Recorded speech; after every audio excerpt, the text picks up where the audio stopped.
Okay, this is a video on doing square roots, cube roots, and imaginary and complex numbers on the free Casio graphing calculator.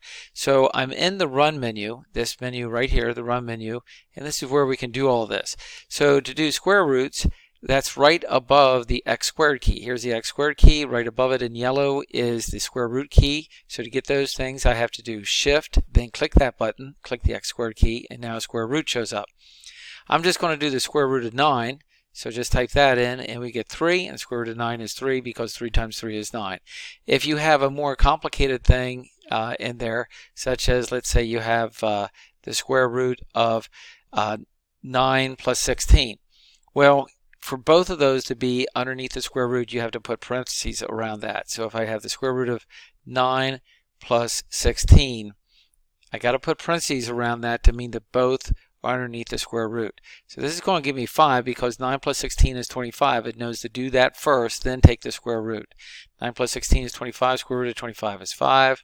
And boom, there you go. So if you have square roots of a lot of stuff, make sure you put parentheses around that stuff. For example, some people might be dealing with a distance formula at some point. So that would be the square root, second x squared, and then maybe you have to let's do parentheses, a certain number, whatever it is, squared. Let's say 5 squared plus 6 squared, and close parentheses. And the square root of 5 squared plus 6 squared is 7.81. So things like that. What about the square root of negative 9? Let's try that. So second x squared for the square root.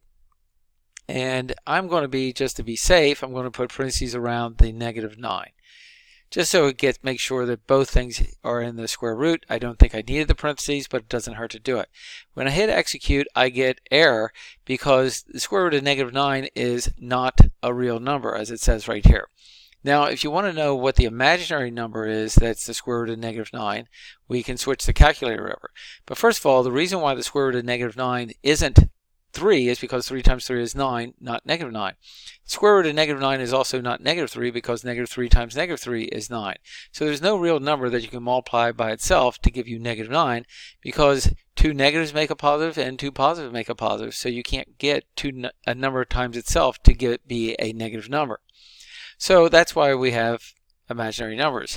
If I go, let me exit out of that, and if I go to the setup area, which is Shift, Setup right here, then I can scroll down to, it's a ways, right down here to where it says complex mode. Is it real? Are we in real numbers? Yes, we are right now. Or do you want to have complex numbers, a plus bi? Well, that's what we're going to deal with right now, which are imaginary numbers. Complex also have a real part to them, but it can handle just imaginary numbers. So we're going to hit that and make sure that it switches over to a plus bi. So hit the a plus bi, and now the calculator is in imaginary or complex form. So when I hit execute now, you get 3i. You got to watch it because sometimes in imaginary mode or complex mode, like the calculator is now, numbers that would have real solutions, like the cube root of negative 27, it might give the imaginary solution. So let's try some cube roots. Let's do the cube root of 27. So to do cube roots, we have to use this X root button right here, and that's right here above the caret up. Now to do that, we first hit the root we want, 3, because I'm going to do the cube root, then get to that button by doing Shift, caret up, so that's X root, and now I'm going to type in the 27. That's the problem I'm doing. That should give me 3, and it does give me 3, because 3 times 3 times 3 is 27. For example, the cube root of 8 is 2, because 2 cubed, or 2 times 2 times 2, is 8. So let's do the cube root of negative 27.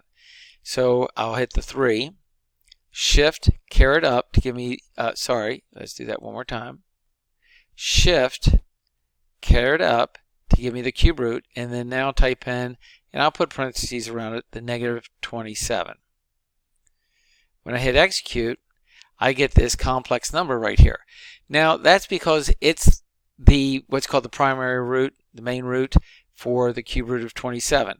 It's similar to the square root of 4, could be 2 or negative 2, but the primary root is 2. Well, this is the primary root on this, but there is a real root. So if you want the real root, we have to switch it back two real numbers. So let me do that. Shift, setup, and I'm going to scroll down to where I can change the setup here under complex mode. I'm going to make it real. Now I'm going to hit execute, and when I go to this problem right here and hit execute, now I get -3. And that is the cube root of -27. This is the complex answer to the cube root of -27, but there is a real number. Now why is -3 an answer to that? Because -3 times -3 times -3 is -27. 3 negatives make a negative. Now let's move on to dealing with imaginary and complex numbers. Now we know that the square root of negative numbers are imaginary. Cube root of negative numbers are there are a real solution to that. Now if we have imaginary numbers and we're doing stuff with them, we can just go through it like this. So let's do this one, the quantity 2i squared. So we do parentheses 2. Now I, that number I, it's not a letter, it's an imaginary number, stands for the square root of -1, is down here above the 0 in yellow. So you hit shift 0, that's your I, close it, and now we want to say squared, so I'll just hit the little 2 there for squared. Hit execute, and you get -4, and that's the correct answer. You can do all these that way. Let's do 2 plus I squared. So we'll do parentheses 2 plus I, shift 0, close parentheses, and squared. And we get 3 plus 4i. You can do this problem the same way. Let's go ahead and do the division problem here that I got at the bottom. So to do that problem, I'll put in parentheses 1 plus I. So I did 1 plus shift I, close parentheses, divided by, or you can even use the fraction key if you want, parentheses 3 minus 2, and I'll do shift 0 for the I. Close parentheses, hit execute, and you get your answer in fraction form. You can hit your F to D button, and here is my answer. It's the real part is 0.0769 or so, however many digits you want, and here below is the imaginary part. You can see the I right here. So this is 0.384i. If you want the fractional answer, just hit the F to D button again, and so the fractional answer form is 1/13 plus 5/13 I. And this is really handy because these are pretty messy problems to do without that. So I'll stop this video right here.